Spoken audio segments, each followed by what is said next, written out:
Hey everybody, it's Adam Goldstein and Nam Fan again, coming to you from the all brand new Land Rover Discovery.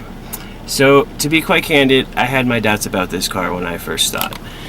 As you know, you saw Nam and I's video from the previous generation, the LR4, and I thought, that was one of the best cars, literally, I think, ever made for several reasons. One, it was very practical, right, with the 3 rows of seating, stowage capacity, towing capacity, off-road capability, and iconic Land Rover design. I think that a lot of people are hesitant because this new car is very rounded in its shape on the outside. It's definitely a little more Range Rover-like on the inside, so I think that will appeal to a whole lot of new buyers, but we don't want to alienate the people who got us to where we're at. And so how does a brand take something that has been so iconic and frankly so awesome in one of those benchmark kind of industry standard setting things, and how do you improve on that without alienating the people that got you there, keeping those capabilities? And so me and Nam are here to put the car through its paces and see if it's everything that has been promised. So we're going to start off here in kind of the same controlled environment that you saw our LR4 and we're going to do our off-road course here. So again, my first step in doing the off-road course is I shift the car to neutral. Shifting to neutral allows me to engage the locking low differential, and so I engage the low differential, gives me access to a whole set of lower gears. I pop the train response control up and I turn us over to the rock crawl mode. Now when I put it over in the rock crawl mode, the car automatically goes up to off-road height, so it's smart enough and kind of always working ahead to keep you protected and to keep you going. So after I select the rock crawl mode, I engage the gears, and on my display screen here I'm going to turn off the parking sensors, and I'm going to engage the off-road information screen here because this is some real-time feedback.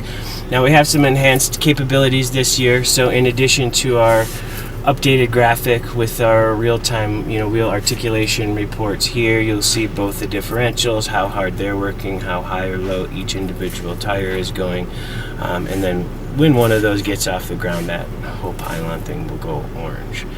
Another cool feature that I think this year is awesome, so you actually have a tilt sensor on it, so when we go over our gnarly side angle that everyone thinks they're going to die in, we'll actually get some digits and some data in there to see how close we are to the edge. Because I'm sometimes the kind of guy that wants to get close to the edge and push somebody else off. So set to the middle screen here again. I'm going to approach these 2 offset angles here too, so they changed from a kind of a traditional frame on ladder suspension setup to kind of a unit body with aluminum construction. So the car's gotten a whole bunch lighter.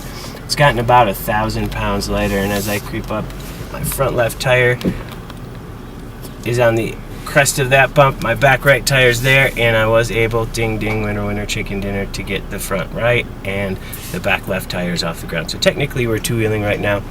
We still retain the uniqueness of our suspension. The rigidity in our frame isn't compromised, even though when the vehicle itself is in a position where there would be a lot of natural torque on the frame, we're still able to open the door. We're not pinned in. We're completely still good to go. So we're going to go straight up from there to our climb, and so our approach angle is still quite good like the LR4, so very capable off-road vehicle, can get up some kind of initially steep places. Engine is definitely strong enough to get us towards the top. I just want to make sure I'm steering here, so when we crest at the top, as we go over this bump, you'll notice that the brake angle is still amazing, and as we come down here this steep slope, our approach and departure angles quite tight still. So I'm going to stop us here for a second. Looking ahead, we're at our angle portion here that I always was told and thought was 36 degrees. Now we're going to put that to the test. I think they were lying. So we're coming up over here. This part I want to make sure I have a little bit low speed, because you can slide down the rocks a little bit, and that's the part that's scary. You just got to learn to trust. So right now 28 degrees, so not quite 36, but what's the difference? You still kind of feel like you're gonna fall over. And it's still a little bit scary. So can shake the car still, nothing. Low center of gravity. Air suspension helping us to maintain. Coming down real slow. For me personally, this car feels slightly more refined in its off-road capabilities than the LR4 does, and I think ultimately in the right hands it probably would be slightly more capable. Certainly not me, but with my low kind of level of expertise and experience with off-roading, I can definitely notice the difference between this car and the LR4, and I think that this car is every bit as good off-road as the LR4, but slightly nicer on the inside. So I think once the styling kind of grows on them, I think it's going to be a great replacement. That's all.